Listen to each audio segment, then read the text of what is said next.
Welcome to the Big Biz Show. Taking care of business. You want fast-talking, hard-hitting discussions on business and finance? Maybe with a barroom slant and some really salty peanuts? We're not counting calories. We're counting cash. Before we get to the man with the financial plan, meet the money team. Costa, Mary, and Greg. Now, Captain Finance himself, Sully. Grooving, shaking and baking from the Loft 100 studios. Speaking of bacon, where's my Costa? I can't get the salted pork meats out of my mind. I'm sorry. Costa, are you still on a Funyuns binge? You know what? It's cyclical. I discovered Funyuns again. Was in Howie was staying at the house. Sure. When he came to San Diego one time. Okay. And somehow there was a small bag of Funyuns. And this is like maybe 6 months ago. I copped that bag of Funyuns, and it sat on the seat of my car, uneaten, and Mike would just circle my car. Yep, like a shark. Until he turned into an onion. Yeah. No, it just all depends. Like, I'll be really, really good, and then there's some days the only thing I eat are like red hot. Like, can you drive past like a convenience store without just be strong. You're not hungry. Right into the parking lot. Funyuns, where's the Funyuns? Is Spam a food group? Yes, it is. Okay. Spam is that's part of my weekend breakfast. Spam egg sandwiches. What could go wrong? Yeah. It's good. You know, if you don't eat a lot of it. Can you put that ad out for another host? Because, you know. I know. We got about 6 minutes left. Yeah, there's only a little sodium in that stuff. I think when Mike was doing his application 20 years ago when I met him, it said blood type gravy. Yep. When I figure out. Howie Font is here. Of course, he's our resident punkrepreneur. We call him Crash. He's from New York City. He's our analyst as well. Howie, let's talk about we're in the fourth quarter, man. I mean, we are 2 weeks away. We're here. How is that possible? We're 2 weeks away from being panicky about not having your Thanksgiving dinner plan for November and your such. If we start the fourth quarter with politics and markets colliding, S&P down 1% on the fear that Iran may strike Israel, which they did. Yeah. Implication is obviously oil prices. Take it away. Talk about that. Yeah, so the market has recovered from its low at the open today of about down 1%, but oil prices are still up 3%, and that's all speculative based on just news of something potentially happening. It looks like there's going to be some attack. We're not. It looks like there's 100 ballistic missiles affecting the market. Yeah, here's the issue here, is that even we were talking about the International Longshoremen Association versus the U.S. Maritime deal breaking down, where that's going to could cause a supply problem, and right in the middle of this thing we call the holiday season, where demand's going to be there, that could reignite inflation. Does advancing oil prices ignite inflation like that? I mean, you saw a spike of 3% just on the news that it was going to be an attack, and now there's an attack. I can only imagine what's going to be tomorrow. Is this something that you think, in your opinion, could put us back into the inflationary cycle that looks like we just got out of? Yeah, it has serious danger too. And the other thing, Sully, that we didn't mention was it's going to start to get colder. And Europe has a colder winter, and they're more reliant on natural gas and oil for their heat than we are. We all have it domestic, so people don't freeze. But in Europe, people freeze, and that pushes this. Let me give you some more. Let me give you some more good news, Howie. Institutions are going to rebalance their portfolios for the fourth quarter here coming up as well. I mean, September is the worst month for the stock market historically, other than a few Black Fridays in October. But seeing coming out of a kind of an interesting September, which was kind of against the grain, and seeing oil prices go up and going into this, what is your prognostic? What does your prognosticator say for the last quarter? Listen. Hopefully we get past the doom and gloom. I think there's going to be some resolution to the conflicts in the Middle East, at least that is stable, maybe not done, but stable. The election's going to be over, and if we can get past the strike too, we're free and clear to, a much less risky market. Well, I like less risky market. For the end of the year.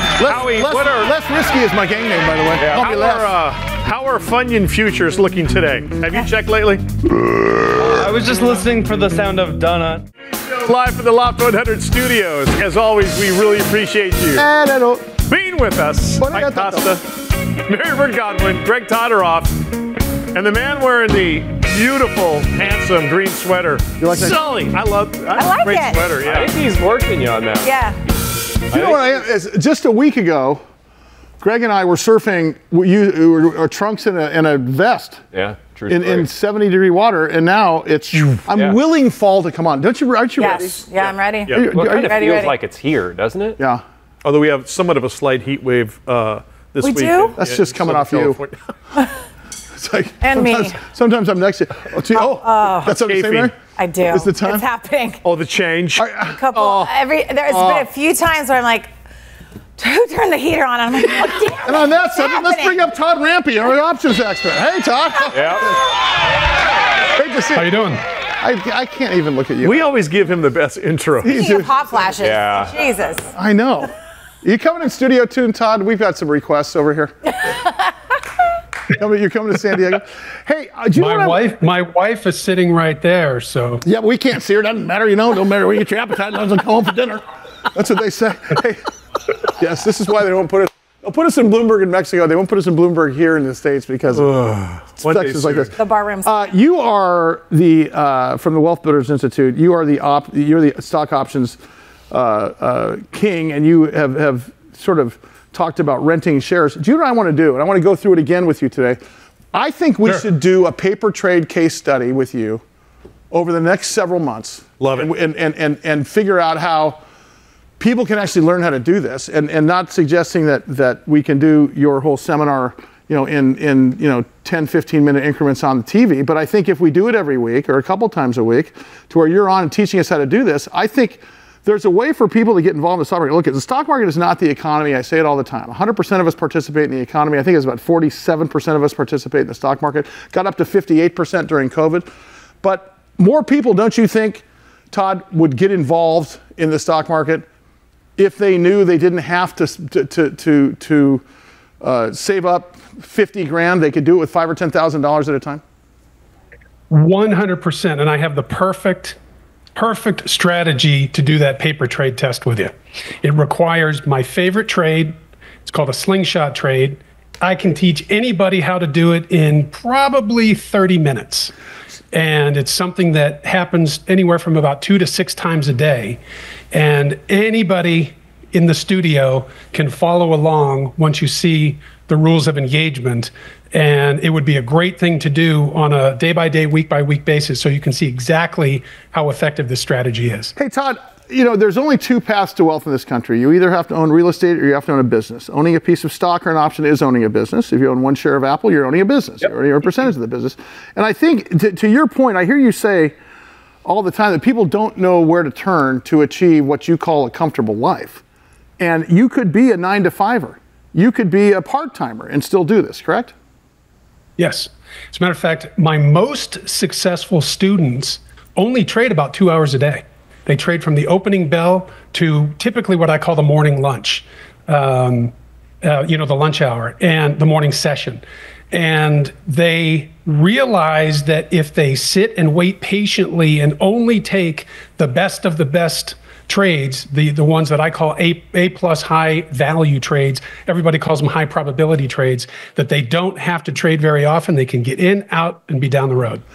Todd, the interesting part of this thing is that I, like you, think that trading options is the world's greatest business. Now, people have watched me listen to me for over 30 years on the radio and watch this for over 16 or 17 years on TV, and they hear me day trade. Only a very small percentage of my portfolio do I day trade, but I do day trade for a couple of reasons. Number one, it helps for me to tell you how to trade stocks. But now I've got a partner in crime, and I'm the Robin to his Batman on this one, Todd Rampe. Todd, I want you to talk about Wealth Builders Institute, because you take people through this, and tell our audience who didn't catch you last time, who's about to see you on a frequent basis, what exactly options trading is. Options trade, you said it. You said it the last time I was on, and you just said it again.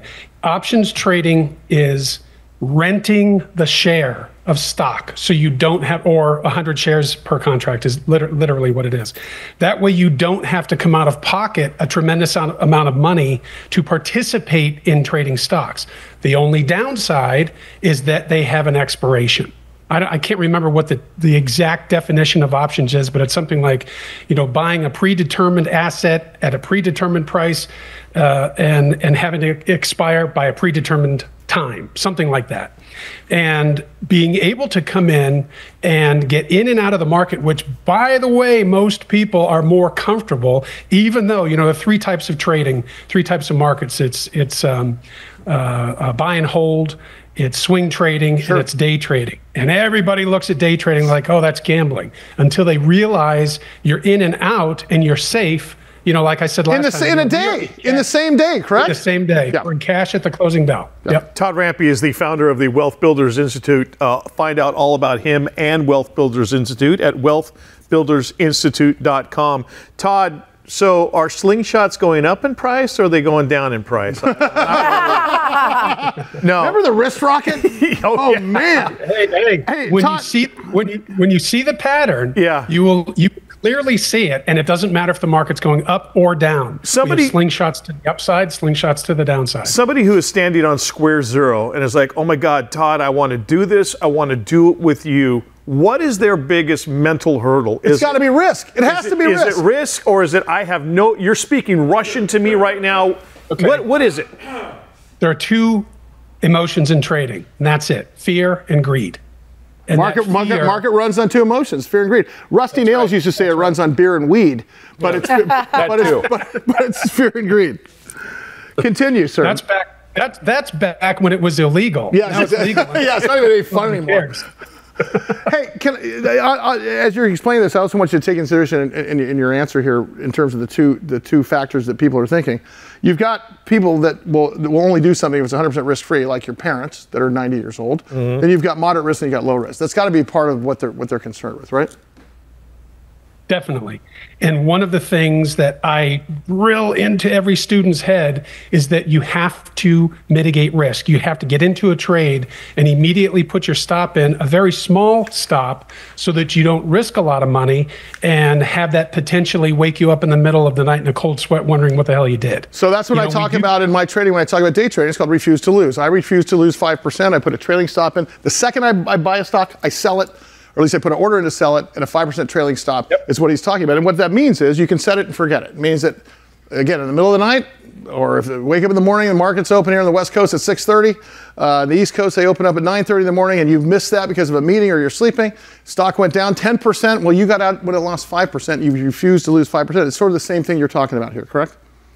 Yep, definitely. And when you get into one of my qualified trades, you immediately put that 15-cent stop on the option, but you also have a predetermined amount that you're basically a target to get out. And it's not based on, hey, I want to make $500 or 5,000. It has nothing to do with the money. It has everything to do with the average move that the stock makes during the day. They cycle in average moves. And I would be willing to bet that not 1 in 20,000 traders knows what I'm talking about. But I'll tell you what it is right now. It's $1. Listen to me. I think you need to be on on one of our blocks every single day, and we go through and we take a watch on this every single day. Seriously, talk to us. So talk about this dollar you're talking about here.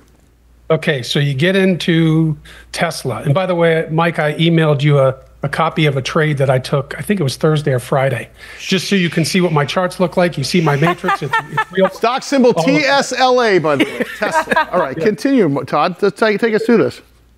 So you get into let's say you get into Tesla, and it's round numbers, $200. During the day, the price of Tesla, or any stock for that matter, will cycle. And they cycle usually in $1 increments. They'll go up $1, sideways a little bit, come down. And most people don't realize that. So when they get in, they think, oh, I'm in the trade, so I'm going to hang on till it goes to the moon. I'm going to make a ton of money. Stinking thinking. You have to get in. You have to understand that if the average move is $1, set your profit target there and get out and wait for the next trade to set up and just repeat the process. And if we were to start a paper trade, let's say with $10,000 in our account, what would be step one, Todd? Step one is you're going to paper trade. I mean, if you look at my my rules, I say to every new student, take 50 paper trades. No and once kidding. once you maintain at least a 60% win rate, then move into the second phase of the training where you're going to trade one contract. So you have a little skin in the game, but it's not enough money that's going to make or break you if you lose it. And I also have a hard and fast rule that if you ever take 3 losing trades in a row following my system, you need to stop what you're doing because you're doing something wrong. You need to pick up the phone and call me. Todd, next time we're on the air, let's start the process of taking people through this paper trade. How do people get a hold of you? How do people get involved in the Wealth Institute, Wealth Builders Institute? You can also go to wealthbuildersinstitute.com, but people want to work with you, man. How do we get a hold of you? You can also call us at 1-800-881-5252. 800-881-5252. I'm just fascinated by this because this is going to get more people to market. Now, I see you actually wanting to participate now. I know, I'm perking up. Buddy, I'll see you next week. Thanks, pal. Appreciate it. Thanks, Todd. Good. Thank you. I want him on every single day. Yep.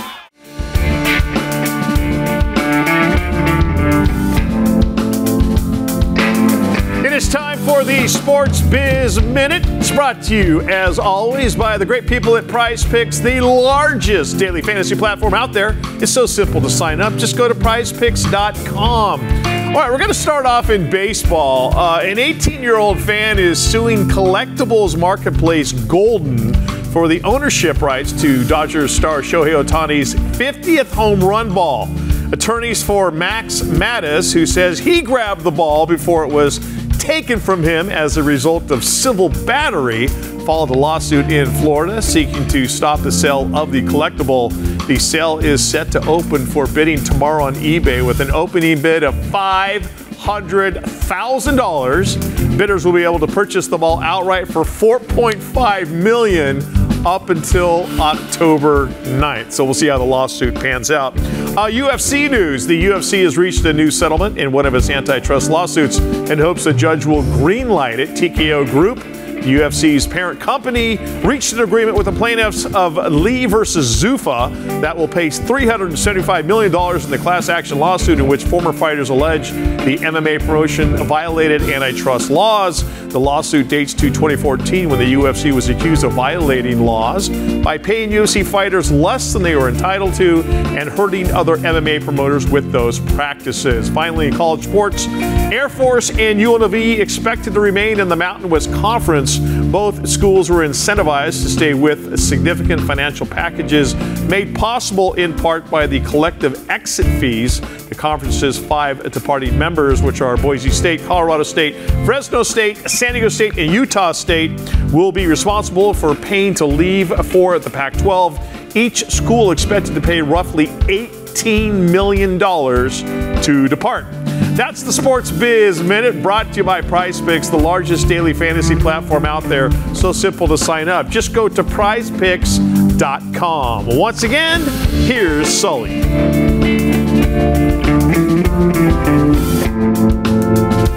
I'm Costa. That's Mary Godwin. Greg Todderoff, our executive producer, of course. Sully, getting his papers in order. I got my stocks right here. Yeah, Perfect. there it is. Have you ever seen a stock certificate? Yeah, my parents still have them. They still have them? Yeah, in a manila folder. Oh, that's safe. And if Yeah. Yeah. It's like keeping $50 bills in a manila folder. Hey, I got to say, put your paycheck under the windshield wiper. Could be safe. Exactly. It's a lit parking lot. Could be okay. There's security. Big Biz Show. Great to have you along today. Big hello to the Day Trader Trio. Best in the business. There you go. Boom. Tim Smith is the CEO of U.S. Gold Mining, Inc. Of course, he has been our gold expert here for the last month or so. usgoldmining.us. And of course, he had the safest job in the world with the largest gold miner, Newmont. And he decided to go run his own publicly traded company because of the fact that it was such a great opportunity. And we're here to talk to him once again about the state of the art, or the state of the union in gold here, as well as what's going on with his company. Tim, good to have you along again, pal. How are you? Great, Sully. Thanks for having me on again. What's the latest in overview for the gold market as it relates to what's happened with the Fed and inflation numbers and interest rates and so on and so forth? Has it affected gold as many thought it would, or is gold still as strong as it has been over the last couple of years? Well, it seems like every day right now we're hitting a new high. You know, it's $2,670 today. It's up over 30% for the year. You know, I think we're going to continue to see strong gold price, and you know, there's a lot of drivers behind that. Certainly, the high inflation over the last few years. Investors who have wanted to diversify away from the dollar, because of course there's no point leaving your money in the bank and watching it erode in value. So investors are looking for that store of value that gold can bring. It's a great option. So whether it's bullion or an ETF or a stock in a gold explorer or a miner, it's a great investment option right now. In terms of what you guys are doing with the Whistler Gold Copper Project, what makes this thing stand out to you still? Because if you look at your website, this is the marquee sort of flag that you guys have planted in the sand here. Yeah, look, we think this is a company maker. You know, it's a big gold copper deposit. It's one of the largest undeveloped resources in North America. It's the closest undeveloped resource to Alaska's largest city of Anchorage. It's just 100 miles away. So, you know, we think it has tremendous upside. It has size, it has quality, it has proximity to infrastructure. And we're working to grow that via our summer drilling program that is underway right now. And, you know, we're looking forward to being able to announce expansion to the existing resources and potentially over time to make new discoveries. Tim Smith, the CEO of U.S. Gold Mining, Inc., their ticker symbol USGO. Tim, you cannot watch a TV commercial or listen to the radio without hearing a gold commercial on it. I mean, it seems like they are all over the place these days. So you talk about the price going up. Are people just buying more gold? Is that why it's going up like it is? Yeah, well, that, and I think, you know, the demand is certainly up, but I think the supply is starting to come under pressure. You know, we're seeing that the central banks globally are buying, so there's a lot more demand there. And longer term, the gold reserves, so these are the reserves in the ground that are owned by the big companies, the mine producers. Those reserves are dwindling. So, you know, that's starting to have some pressure on supply. As gold price has increased, they have, in some instances, been able to increase their production to make you know, more gold, more money in the short term. But with those reserves going down, that's something that's not going to be sustainable. And you know, the big companies, they're not exploring, so they're not able to replace their depleting reserves. And so, you know, we're actually forecasting further consolidation in our market because the majors and the mid-tiers are going to need to actively look for world-class sizable deposits in safe jurisdictions, just like our Whistler deposit, as part of their acquisition strategy for their long-term mine development portfolio in order to be able to sustain their production. The name of the company, of course, U.S. Gold Mining, Inc., stock symbol USGO. USGO, of course, Tim Smith is the CEO. Last of all, Tim, for you, what are strategic plans for the last quarter of the year, and then what can you share with us for the first let's say, 2 quarters of 2025? Sure. So the last quarter of the year, look for drill results coming out. We've been really busy basically generating data over the summer. That's what summer is all about, getting into the field, drilling lots of meters, generating lots of data. We're going to start seeing those results coming back from the lab.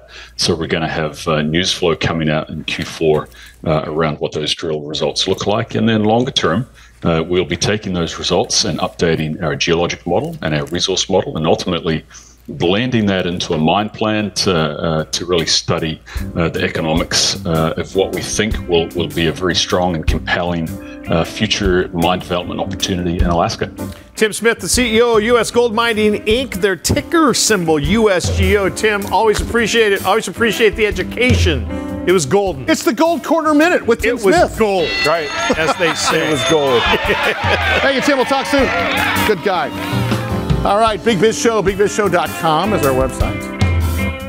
Mike'sNotThatFunny.com is Mike's bedroom. What is the name of that shirt again? For animals. No. Southern Tide. What's it called? Skipjack. Southern Tide. Southern Tide. Can't get it completely tied. That's take it down south.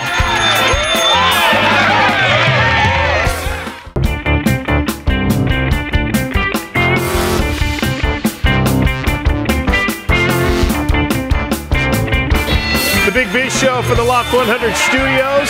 Hope you guys are having a great day. We certainly are. Here in sunny Southern California, Costa, Mary Bird Godwin, Greg Todoroff, and of course, Sully. Yeah. Okay. 3. Whoa. Do you remember, for us in San Diego, where we broadcast from, we had a citywide power outage that came from somebody clipped the red wire versus the black wire in Arizona when they were doing some digging or something. But it rose to concern whereby you figured one hitch in the giddy up could shut our power system down or could shut our financial system down. And of course, companies, even our phones, use things like pass keys and such. Hospitals were exactly right. In San Diego. It just means that we need to spend more time talking about cybersecurity, access management security, identity security. Here to talk about that, one of the shareholders of this company, BKYI is the name of the company, Bio-Key International.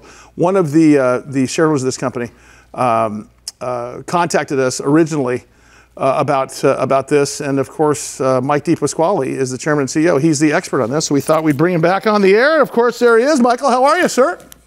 I'm doing great, Sully. It's great to be back with you again. Great to see you again, and I want to talk a little bit about what you guys do in a minute, but at the same time, I want to talk about how the need has changed, because you were one of the first persons I interviewed back when Russ was a partner, when he was, God bless his soul, when he was alive, about this. And I think a big piece of this comes down to the bad guys got smarter as we started girding our loins for this, and you guys specifically. Because I remember, we had a lot of success with you in getting the story out and so on and so forth. But still, man, these guys keep coming back, and you guys have to change. So talk about that a little bit. Yeah, well, I think we all know the intuitive answer to that question is the world isn't getting safer, and the hackers are accelerating their hacks on enterprises, government agencies, worldwide, right? The Eastern Bloc, the Chinese have been very aggressive in trying to hack, in particular, companies that house consumer data. Sure. And that affects every one of us, right, as individuals. So it has accelerated. It's gotten worse. It used to be, I guess, probably when we first spoke, maybe it was one a month. Once every 2 weeks, you heard about a hack. Now it's multiple hacks daily. I think the piece of this is I think we've taken for granted. Now that we've got biometric stuff on our phone, and you see passkey, and you see just as consumers, as a group, we've taken for granted that everything's okay. But this is an ongoing, ever-present certain situation, is it not? It absolutely is. And when you look at the core technologies that are available to protect ourselves, pins, passwords, the things that we're using every day just don't work anymore. And most of the technology companies are advocating for passkeys and for biometrics to be used in a multi-factor authentication venue to protect us. That's what we're in the heart of right now. So we have over 700 customers globally that utilize our solutions in different ways, in different fashions. We offer 16 factors of authentication that they can use, so they can select from things that work for them and make sense for the enterprise, the customer, the end-use customer as well. Hey, Mike, talk about the top-down, what you guys do at Bio-Key. I mean, you have a number of you've got a number of solutions that you just referred to, but give us the elevator pitch on exactly what Bio-Key does. Yeah, so we provide strong authentication, multi-factor authentication solutions for virtually any venue and any application and any portal that you might access. So you think about what you're using today. You're using a password, a PIN, a token. You might be using a passkey, and that works. However, if you kind of step back and look at the enterprise, which is where we're really fundamentally focused, enterprises require a lot more security, and they require different types of security. So, for example, if you work on the manufacturing floor or you work in the call center, they don't want you using a phone. They don't want to plug a token into a USB port on a kiosk, because that could be very dangerous depending upon where you are. So what differentiates Bio-Key in this whole world of identity and access management is our flexibility in providing different biometric options, including palm scans, facial scans, and fingerprint, to augment those applications, again, where typically people are using a phone. I would venture a guess and say that the majority of your listeners right now have utilized multi-factor authentication on a phone. They've gotten an SMS text message to verify, right, when they're accessing an account, that it's really them. That works, but it doesn't work in every application and in every area in the enterprise. Sure. Mike DePasquale is the chairman CEO of Bio-Key International Incorporated, ticker symbol is BKYI. Mike, as far as the bad actors out there that are trying to, get us here in the United States as far as stealing our information, all things like that, is it a tidal wave? I mean, do we have like our hand in the hole in the dam, but the thing's breaking around us? What is the level of it that we're dealing with in the United States? Oh, it's significant. And in fact, so significant that at the end of last year, the SEC requires all listed companies to report any penetration or a hack within 3 days of it happening. Before that, companies were reporting it months after it happened, and consumers were exposed, especially if that consumer data was hacked in that particular event. So we're in a tidal wave stage. Again, the hackers, as Sully mentioned before, tend to be, a quarter of a step or a half a step ahead of us. And unfortunately, enterprises are not using all the tools that are available to them to protect themselves. Hey, Mike, you mentioned the biometrics and the different ways that people, like the palm scan and the face scan. Like, I use my face recognition on my phone and different places just on my personal use. And it's so convenient, but then I also think, is this going to be turned around on me someday, that it could be used in bad actors could then use it against me? Or I don't know. It makes people nervous, me and other people, but it's so easy. But yet I feel like there could be some bad actors that do something negative with it.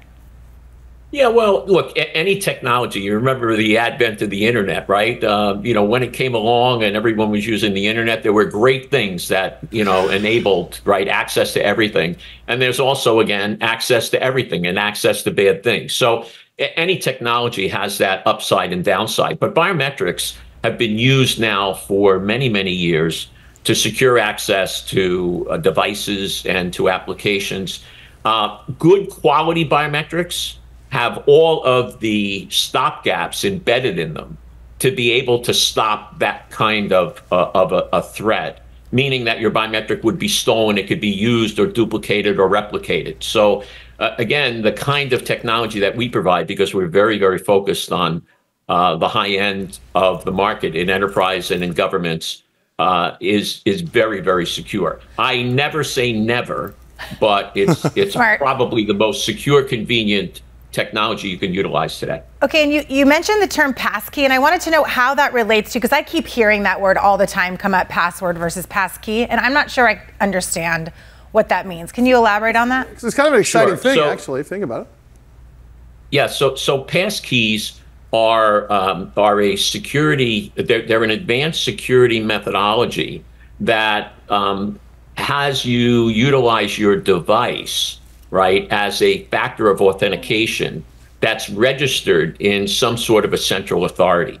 So companies like Microsoft and Google are rapidly adopting passkeys. But again, if you think about the basic passkey, it's typically utilizing your mobile device, your phone. Yeah. And it's pretty good for consumers, but on the business end, on the enterprise side of things, where a phone cannot be utilized, our technology, our new PasskeyU technology that incorporates a biometric in place of that device, is an easier, more convenient way for individuals to authenticate themselves. Mike, I got to ask you before we let you out, and I want to get you back on a regular basis. I mean, it's just so interesting, and the timing's right for you. And once again, there's talk symbol BKYI, Bio-Key International. Mike DePasquale is the chairman and CEO. So talk about what's next for the company, in so much as you can as a CEO of a publicly traded company. What's up for the next 12 months, 18 months for you? What are you looking forward to? It's really scaling. Scaling and strategic relationships. You know, we have built this technology over the last 20 years to get to the point where we are today. And now it's mainstreaming. And so it's all about growth. It's all about scaling our business. It's about getting our company to profitability and to continue to grow and develop and really create visibility for our differentiators, for what we're bringing to the table. Mike, can't wait to have you back on, man. This is something that's going on that, like you talked about, it's a tidal wave we're going to have to deal with, and we're interested in talking with you more. Thanks for the time today. Mike DePasquale. Good to see you, man. Glad you're back. Chairman, CEO, Bio-Key International Incorporated's ticker symbol is BKYI. Keep it here. More Big Biz after this.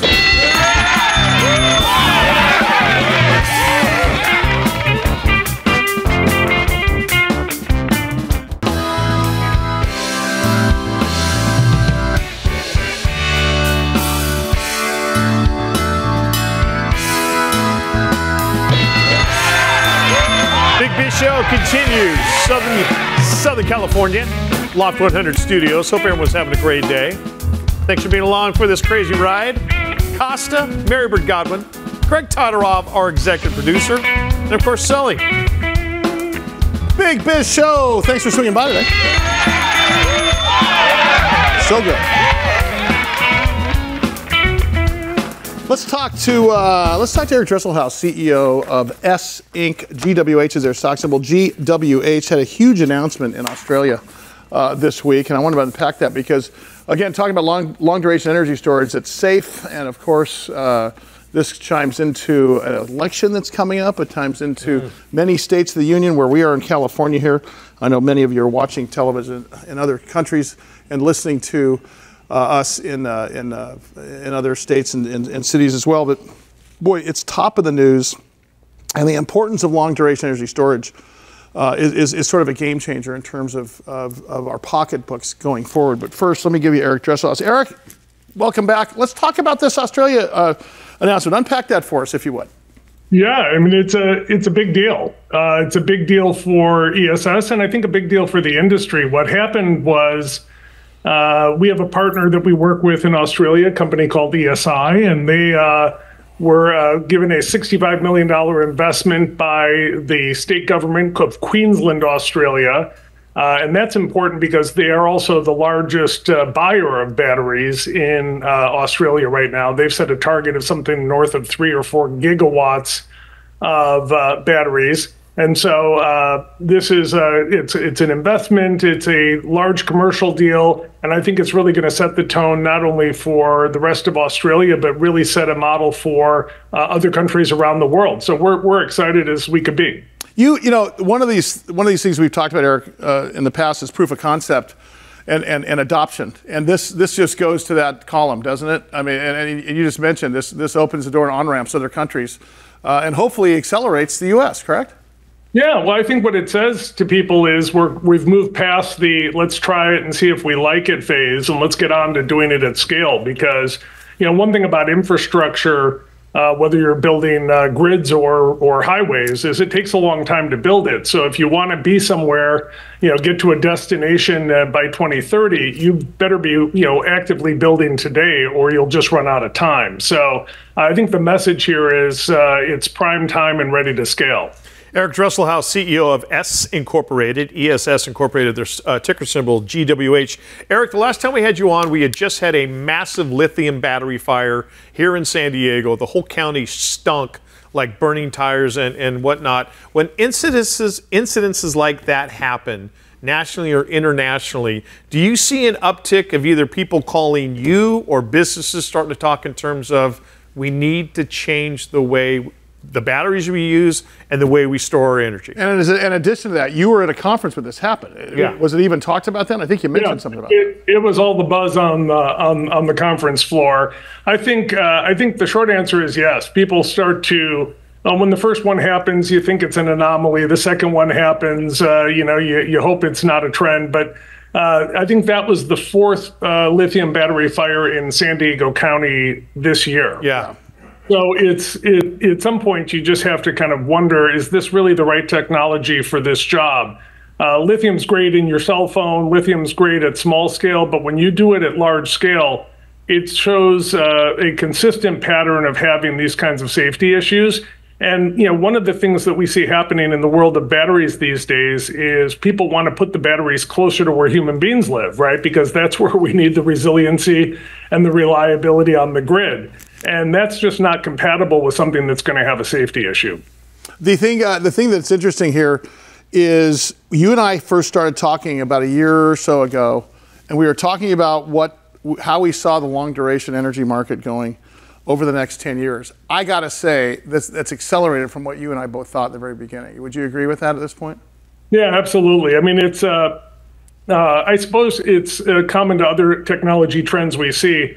But these things really gain momentum, and the more we get out in the field, the more announcements we make, like the one that happened in Australia, it just kind of creates a flywheel effect to acceleration. It becomes easy for people in the world of utilities and cities and governments to do things that other people are doing. That doesn't take as much creativity. So as a younger company and a newer technology, these are all like massively energizing to the effort.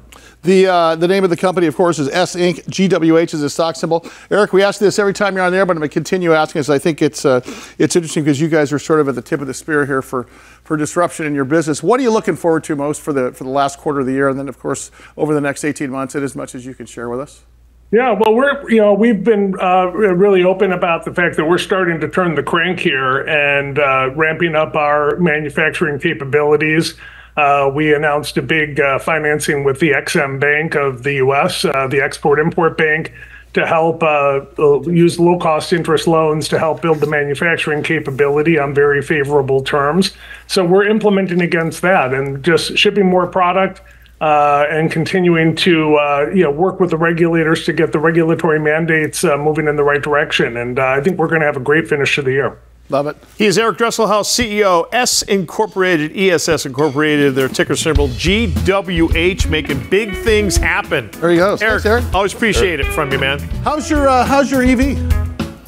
Oh, it's good. No, is it almost done? Because there was a tragic fender bender in the EV world. Oh. Which is a distant cousin from long-term energy storage. But I completely see that Greg's driving a rental or a borrowed now because it's not been washed in 45 days. And he is very specific about all his stuff being. Oh, you noticed that, did you? I hit a Tesla 2 weeks ago. You got a Tesla? I hit a Tesla. You hit a Tesla? With a van. I was driving a 15-passenger God bless van. you. God bless you. One at a time. We're going to knock about one 8,000-pound car at a time. And I got the extra insurance. Bam. See you tomorrow. Sorry.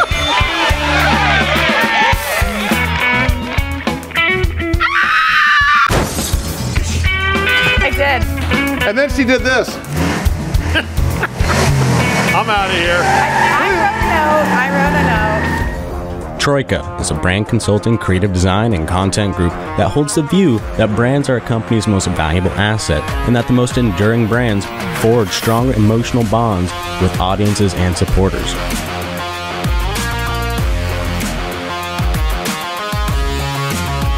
To assist brands in converting audiences into ardent fans, they adopt a fan-centric perspective that guides the way they think, create, and design.